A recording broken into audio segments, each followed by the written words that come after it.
ایک دفعہ کا ذکر ہے کہ کسی گاؤں میں اللہ بخش نامی ایک کسان رہتا تھا۔ وہ بہت محنتی تھا۔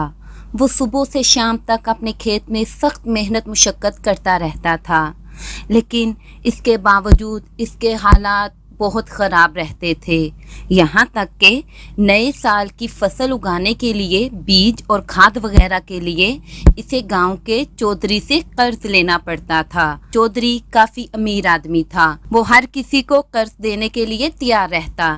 یہی نہیں بلکہ اس کی یہ کوشش ہوتی تھی کہ ہر کسی کو وہ زیادہ سے زیادہ قرض دے تاکہ بدلے میں وہ ان سے بھاری سود لے۔ اللہ بخش بیچارہ ہر فصل میں اس سے سود پر قرضہ لیا کرتا اور فصل تیار ہونے پر تقریباً ساری فصل دے کر بھی قرض نہ چکا پاتا۔ چودھری اس سے کہتا، تم فکر نہ کرو، تمہارا یہ قرضہ جمع ہو رہا ہے، بعد میں اس کی کوئی نہ کوئی صورت نکال لیں گے ہم دونوں مل کے۔ اللہ بخش اس بات سے غافل تھا کہ کیا صورت نکالی جائے گی، مگر جو بھی صورت نکلتی اس کی مجبوری ہوتی۔ ایک مرتبہ اللہ بخش کو کسی کام سے دوسرے گاؤں جانا تھا۔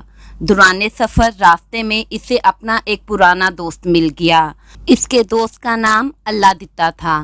اس نے جب اللہ بخش سے اس کے حال احوال پوچھے تو اللہ بخش نے سارا ماجرا کہہ سنایا۔ اللہ دتا بولا، دیکھو اللہ بخش، سود ایک لعنت ہے، تم سے جیسے بھی ہو تم اس قرضے سے اور سود سے اپنی جان چھڑاؤ۔ اللہ بخش بولا، لیکن اللہ دتا کیسے؟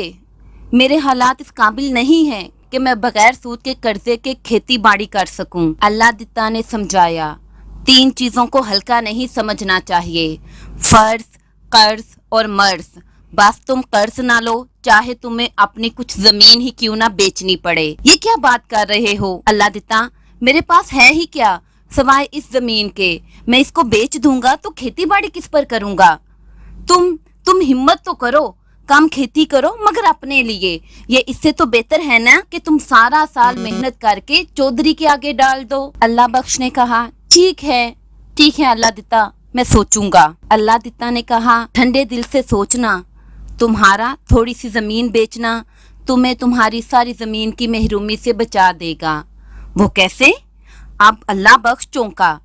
جو قرض چودھری کے پاس باقی رہ جاتا ہے اور اس پر جو سود در سود لگ رہا ہے وہ ایک دن تمہاری زمین کی قیمت کو پہنچے گا، پھر یا تو تمہیں اپنی زمین اسے دینی پڑے گی یا پھر وہ تمہارے بیٹا بیٹی میں سے کسی کو اپنے یہاں نوکر بنا لے گا۔ اللہ دتا کی یہ آخری بات اللہ بخش کے دماغ میں ہتھوڑے بن کر برس رہی تھی۔ اس نے اپنی بیوی سے مشورہ مانگا۔ بیوی بولی، ہمیں اپنے اور اپنے بچوں کے مستقبل کی خاطر یہ تھوڑی سی قربانی دے دینی چاہیے۔ سودی معاملات اگر اللہ سے جنگ ہیں تو ہمیں یہ جنگ فوری ختم کرنی چاہیے۔ بیوی کے حوصلہ دینے پر اللہ بخش اپنی زمین کا 10واں حصہ بیچنے پر تیار ہو گیا۔ گاؤں کے چودھری کو جب اس کی اطلاع ہوئی تو وہ باغا باغا اس کے پاس آیا۔ ارے اللہ بخش، یہ کیا غضب کر رہے ہو؟ میں مر گیا ہوں کیا؟ میں تم کو کم سود پر قرضہ دینے کو تیار تو ہوں۔ اللہ بخش پکا فیصلہ کر چکا تھا، لہٰذا اس نے فوراً انکار کر دیا۔ اچھا، میں تمہارے بقایا جات میں سے آدھا سود معاف کرتا ہوں۔ چودھری نے ایک اور شاندار پیشکش کی۔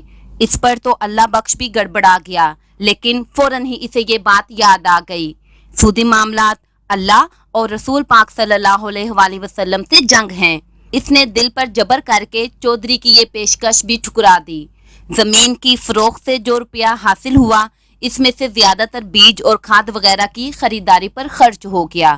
جو کچھ بچا وہ بھی تیزی سے خرچ ہونے لگا۔ کئی اضافی خرچے چودھری سے دشمنی مول لینے کی وجہ سے نکل آئے۔ قریبی دکاندار اسے اشیاء یا تو مہنگی دیتے یا پھر دینے سے ہی انکار کر دیتے۔ اسے ان کے حصول کے لیے دور دراز کا سفر کرنا پڑتا، جس سے اسے سخت مشقت پیش آتی، لیکن اس کی بیوی اس کو دلاسے دیتی اور اللہ کی مدد کا یقین دلاتی۔ پھر اس کے یہاں چوری بھی ہو گئی۔ اب تو اس کے حالات اور بگڑ گئے۔ اسے اندازہ تھا کہ یہ بھی گاؤں کے چودھری ہی کا کام ہو سکتا ہے، لیکن وہ مجبور تھا اور کمزور تھا۔ چودھری نے اسے ایک مرتبہ پھر قرض دینے کی پیشکش کی، لیکن اس پر چودھری کی دشمنی اچھی طرح کھل چکی تھی۔ اس نے بھوکوں مرنا قبول کر لیا، لیکن قرض لینے کو ترجیح نہ دی۔ نوبت فاقوں تک پہنچ گئی، لیکن اس نے صبر کا دامن نہ چھوڑا۔ اللہ نے اسے استقامت پر صبر کی نعمت سے نوازا اور پھر تو نوازش کے دروازے ہی کھل گئے۔ فصل ہمیشہ سے کم ہوئی مگر اس کے دام بہت بڑھ گئے۔ چودھری تو اللہ بخش سے فصل انتہائی کم قیمت پر خرید لیا کرتا تھا۔ منڈی جا کر تو اس نے خوب اچھے داموں فصل فروخت کی اور تقریباً 2 گنا منافع لے کر لوٹا۔ سب سے زیادہ خوشی کی بات تو یہ تھی کہ یہ سارا اس کا اپنا تھا، چودھری کا نہیں تھا۔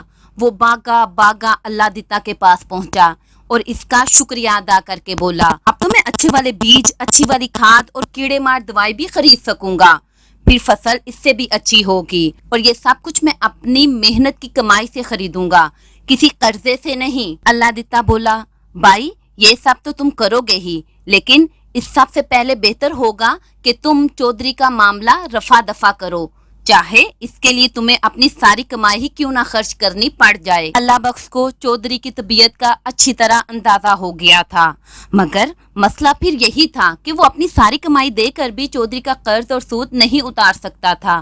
ایک بار پھر اس کی بیوی نے مشورہ دیا، میرا تو خیال ہے ہم تھوڑی سی زمین اور بیچ دیں، لیکن ہر صورت اس قرضہ اور سود کی لعنت سے جان چھڑائیں۔ اللہ بخش 1 سال میں آزما چکا تھا۔ اس نے زمین کا ایک اور حصہ بیچا اور ساری رقم لے جا کر چودھری کے منہ پر دے ماری۔ بچی کھچی رقم سے اس نے اپنا کھیتی باڑی کا سامان خریدا اور اللہ کا نام لے کر کام شروع کیا۔ اس کا سرمایہ اتنا محدود تھا کہ زمین کم ہو جانے کے باوجود بھی پوری زمین پر کاشت نہ کر سکا۔ چودھری نے اسے فقیر سمجھ کر اس کے حال پر چھوڑ دیا۔ 3 سال بعد اللہ بخش ایک پوٹلی میں قرضے کی ایک بڑی رقم لے کر جا رہا تھا۔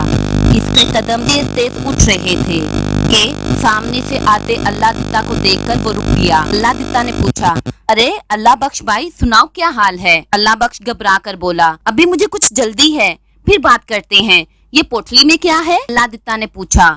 قرضے کی رقم ہے۔ اللہ بخش کے چہرے پر پریشانی کے مارے پسینہ بہہ رہا تھا۔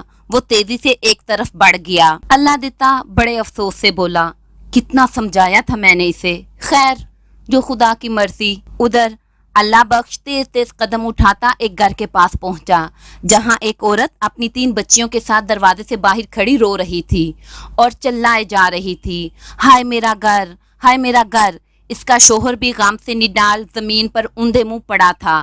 اللہ بخش نے اسے اٹھایا اور پوٹلی دیتے ہوئے بولا، لو رحمو اپنا قرض چکاؤ اور گھر واپس لو۔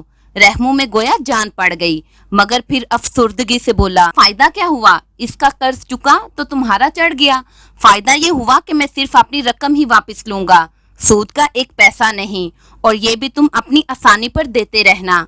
اللہ بخش کے مال میں اللہ نے ایسی برکت دی کہ نہ صرف اس نے اپنی زمین واپس خریدی بلکہ اس سے کافی بڑی زمین بھی اور لے لی، اور یوں سود پر قرض لینے والا تھوڑی سی ہمت اور استقامت سے بلا سودی قرض دینے والا بن گیا۔